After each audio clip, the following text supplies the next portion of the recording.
दोस्तों, देख रहे हैं उत्तराखंड लोक सेवा आयोग अभी एक लेटेस्ट नोटिफिकेशन निकाला है। वो जो लेटेस्ट नोटिफिकेशन है वो उत्तराखंड न्यायिक सेवा सिविल न्यायाधीश परीक्षा है 2023। इसमें फ़ीस कितनी लगेगी, क्या एज होगा, कितनी सीटें हैं, कौन लोग फॉर्म भर सकते हैं, कौन नहीं भर सकते हैं, हम आपको इसमें डिटेल बताएंगे। पहली बात ये जान लीजिए कि जो विज्ञापन है यानी कि जो इसका प्रकाशन किया था 1 मार्च को प्रकाशित किया गया था और ऑनलाइन आवेदन की भरने की अंतिम तिथि 21 मार्च को है। ठीक। और ये 21 मार्च 2023 तक आप रात को 12 बजे तक भर सकते हैं, ऑनलाइन पेमेंट कर सकते हैं। अब हम आपको बता दें कि इसमें क्या क्या योग्यताएं हैं। सबसे पहले तो इसमें आप ये जान लीजिए कि टोटल इसमें 16 पद ही हैं। कितने? 16 पद हैं। अब 16 पद में ये जो है डिवाइड हो जाएगा कि कौन कितना पद आएगा। अब देखो यहाँ पे टोटल 16 पद हैं, जिसमें जो जनरल कैटेगरी है वो 7 पद हैं और उत्तराखंड की जो अनुसूचित जाति है यानी कि शेड्यूल जो कास्ट है वो 4 सीटें हैं और जो शेड्यूल ट्राइब की वो 1 सीट है और ओबीसी का 3 है और यहाँ ईडब्ल्यूएस का 1 सीट है। तो हम इस हिसाब से देखेंगे कि जो जनरल हैं, जनरल टोटल 7 सीटें हैं। अब जनरल में कौन कौन आएंगे, जैसे कि जनरल में जो भी वहाँ के उत्तराखंड के जनरल होंगे और साथ साथ जो अदर स्टेट के होंगे वो भी जनरल में ही आएंगे। उनका ओबीसी एससी एसटी ईडब्ल्यूएस में काउंट नहीं होगा, जो अदर स्टेट होंगे, ध्यान रखना है। ओके। अब यहाँ पर देखिए कुछ महिलाओं का भी आरक्षण है। इसमें 36 आरक्षण, एक जो है दिव्यांग का है।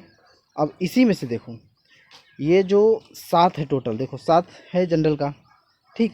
तो जनरल का कितना है? 7 है। 7 में उत्तराखंड की महिला का जो 36 आरक्षण है इसमें 2 है, एक दिव्यांग का है। अब इसी में एससी का है 4, 4 में से एक महिला का है। एसटी का है लेकिन उसमें महिला का नहीं है। ओबीसी का है 3 सीट है लेकिन उसमें एक महिला का भी है। आर्थिक रूप से कमजोर है ईडब्ल्यूएस का टोटल 1 सीट है। तो इस हिसाब से देखा जाए तो 7 जो जनरल सीट हैं उसमें से 2 सीट घटा दो, वो उत्तराखंड महिला के लिए है, बच गए 5 सीट। 5 सीटों में क्या करना है, 5 सीटों में जो अदर स्टेट के होंगे उनके लिए फाइट है और जो उत्तराखंड के जनरल कैटेगरी के हैं उनके लिए है। बाकी इसी हिसाब से अगर एससी में देखा जाए तो एससी में 3 सीटें बच जाती हैं और ओबीसी में 2 सीटें बच जाती हैं। अब हम ये देख लेते हैं कि इसका जो है वेतन कितना मिलता है। इसका वेतन जो है 77,840, कितना? 77,840 रुपये से लेकर 1,36,520 रुपये तक इनका वेतन मान है। अब इसमें क्या है, अनिवार्य क्या है कि आपका डिग्री क्या होनी चाहिए।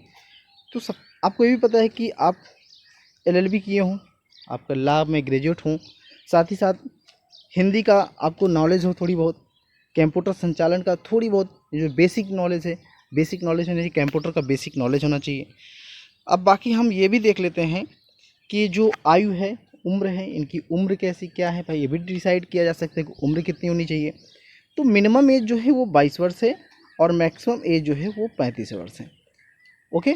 तो ये जनरल कैटेगरी के हिसाब से ही बताया जाता है कि ओबीसी हो, ओबीसी एससी एसटी जो भी रिजर्वेशन के हिसाब से जो भी सीमा छूट मिलेगी वो उनको मिलेगी, लेकिन जो जनरल कैटेगरी के हैं अदर स्टेट के उनको इस उम्र में कोई छूट नहीं मिलेगी। ठीक है। तो यहाँ पर इंडियन होना चाहिए, बाकी सब आप लोग जानते ही हैं। तो हम लोग इसमें देखिए वैवाहिक परिस्थिति में जैसे आप किसी पद पर नियुक्त हैं और तो यहाँ पर सेवा में किसी पद पर नियुक्त के लिए ऐसा पुरुष अभ्यर्थी पात्र नहीं होगा जिसकी एक से अधिक पत्नियां जीवित हों या फिर ऐसी महिला अभ्यर्थी पात्र नहीं होंगी जिनका ऐसे पुरुष से विवाह हुआ हो जिनके पहले से एक या अधिक पत्नी हों। समझ रहे हैं, कुल मिला के 2 पत्नी वाले को एलिजिबल नहीं है। आरक्षण तो आपको बता ही दिए हैं।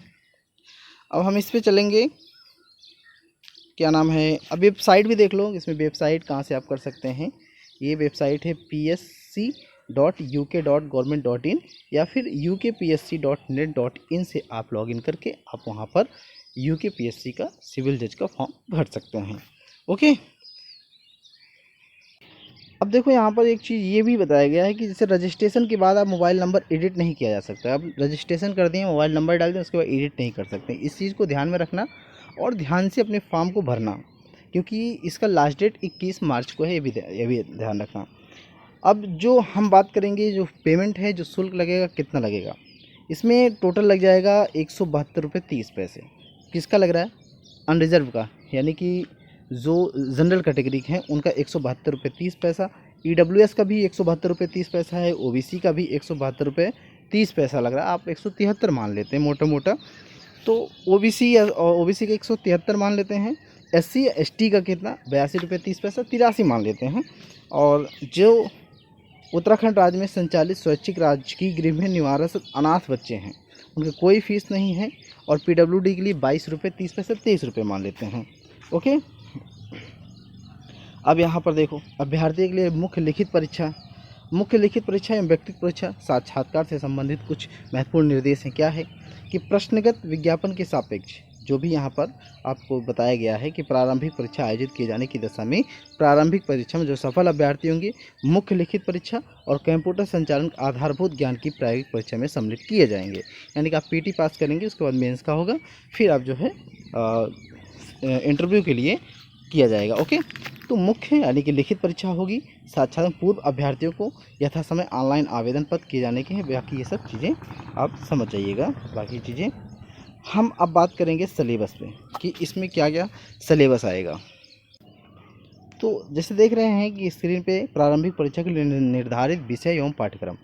तो इसमें क्या होगा कि परीक्षा होगी वस्तुनिष्ठ होगी, यानी कि ऑप्शनल होगी, ऑप्शन रूप से होगी। ओमार सीट आपको दिया जाएगा, उसमें आपको 3 घंटे का समय दिया जाएगा। एक पेपर होगा प्रश्न पत्र, भाग 1 में सामान्य ज्ञान 50 होंगे और भाग 2 में लाख के अकॉर्डिंग है, जिसमें 150 अंक नियत करेंगे। कितने 150 150 अंक आपको निर्धारित किए गए हैं। तो इस हिसाब से देखा जाए तो जो पहला भाग है सामान्य ज्ञान में हमें यानी कि आपको क्या पढ़ना है, भारत और विश्व की विशेषकर विधि जगत में घटित होने वाली दिन प्रतिदिन की घटनाएं। अब जो करंट अफेयर हैं वो विधि यानी कि लॉ अकॉर्डिंग जो भी घटनाएं होंगी उनको शामिल कर लेना। प्रश्न मुख्यतः अंतर्राष्ट्रीय विधि पे होगी, तटस्थता होगी, नवीनतम लागू विधान, विशेषकर भारतीय संविधान विधि और विकास विधिक मामले ये तक सीमित नहीं होंगे, बाकी भी इधर बढ़ जाएंगे। अब आगे आते हैं कि इसमें जो आपका भाग 2 में है, भाग 2 में क्या है कि संपत्ति अंतरण अधिनियम, हिंदू विधि के सिद्धांत व मुस्लिम विधि के सिद्धांत, साक्ष्य अधिनियम, दंड प्रक्रिया संहिता, भारतीय दंड संहिता या फिर सिविल दीवानी प्रक्रिया संहिता। बाकी मेंस के लिए देखना है। मेंस में क्या होगा, मेंस परीक्षा में जो विषय होंगे उसको हम बता रहे हैं। देखो इसमें प्रेजेंट डे में क्या पूछा है, प्रेजेंट डे वर्तमान परिदृश्य के बारे में बताएंगे, 150 अंक है। भाषा लैंग्वेज में 100 अंक का है। विधि प्रश्न पत्र मुख्य विधि है, तो ये जो है आपका सब्सटेंटिव लॉ 200 अंक का है, और एविडेंस एंड प्रोसीजर 200 अंक का हो जाएगा, और रेवेन्यू एंड क्रिमिनल 200 अंक का हो जाएगा। अब बाकी चीज़ यहाँ पर for basic knowledge of computer operational और प्रैक्टिकल एग्जामिनेशन 100 का है, और आपका वाइवा यानी कि जो भी व्यक्तित्व परीक्षा होगी वो भी 100 अंक का होगा। अब यहाँ पर देखिए कुछ पाठ्यक्रम दिए गए हैं, वो भी मेंस के दिए गए हैं।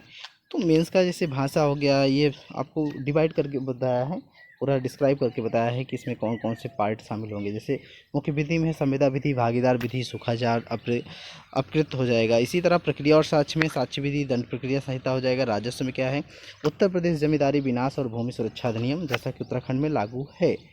ठीक, उत्तराखंड में और वही लागू है जो उत्तर प्रदेश में लागू है। भारतीय दंड संहिता है, और अभ्यर्थी से अपेक्षा की जा रही है कि विधि के समस्त प्रश्नों के उत्तर देते समय नवीनतम निर्णय और महत्वपूर्ण मामलों को उनमें उल्लेखित करें। ऐसा है कि आप केस भी डालो। ये आपका जो है basic knowledge of computer operation practical examination है। ये चीज़ है आपका 40 नंबर का है, 1 घंटे का पेपर होता है। इसमें Windows internet, MS Word, MS Excel, MS PowerPoint ये सभी हैं।